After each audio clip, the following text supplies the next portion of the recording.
some jobs will go away. I hope everyone will live a much better life. I think that can simultaneously be true.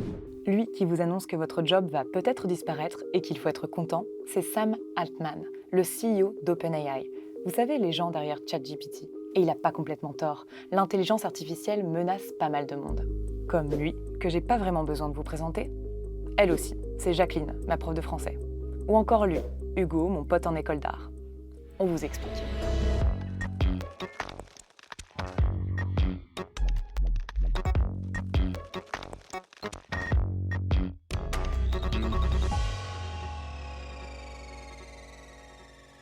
Alors soyons clairs, on ne va pas tous perdre notre job comme ça à cause de l'IA du jour au lendemain. Dans cet épisode, on vous explique comment l'IA pourrait impacter certains corps de métier. Pour vous parler au mieux de ces bouleversements, on a choisi 3 jobs qui n'ont rien à voir et qui sont menacés par 3 types d'IA différentes. C'est parti. On va commencer par les acteurs.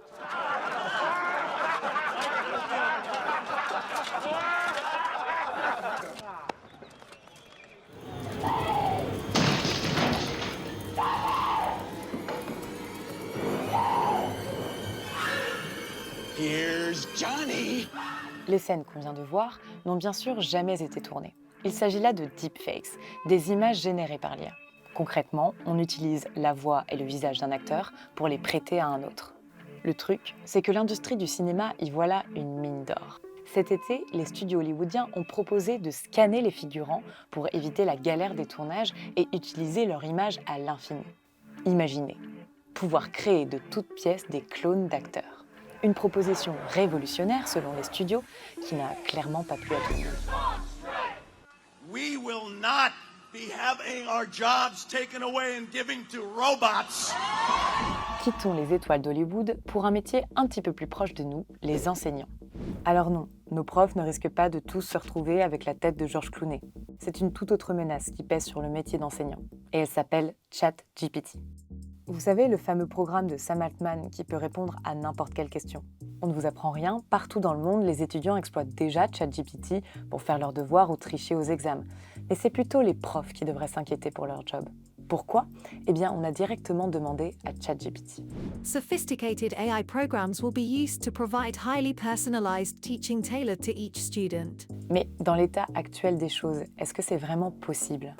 If we look at the teaching as fundamentally about delivering knowledge, I do think it has the capability to do it.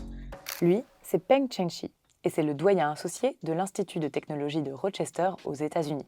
I do think, the AI as we see being progressing rapidly, it probably can learn and behave in a way that it will be as good as many of the best teachers today. Right? Because AI can learn from human and learn from the data. I do think certain teachers' functions will be replaced. Peu rassurant tout ça. Et c'est aussi le cas d'une autre profession qu'on aurait tendance à penser intouchable, les artistes. Si ChatGPT est spécialisé dans le langage et le texte, les artistes et graphistes doivent eux faire face à un autre type d'IA, les outils text-to-art, comme DALL-E, Stable Diffusion ou Midjourney.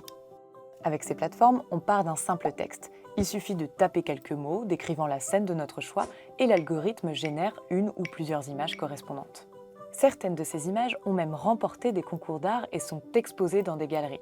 Aujourd'hui, des millions de personnes sont capables de créer elles-mêmes ce type d'image, et surtout des entreprises qui utilisent déjà ces logiciels pour des couvertures de livres, de magazines ou des illustrations d'articles. Ce qui laisse bon nombre d'humains, artistes et designers graphiques sur le carreau.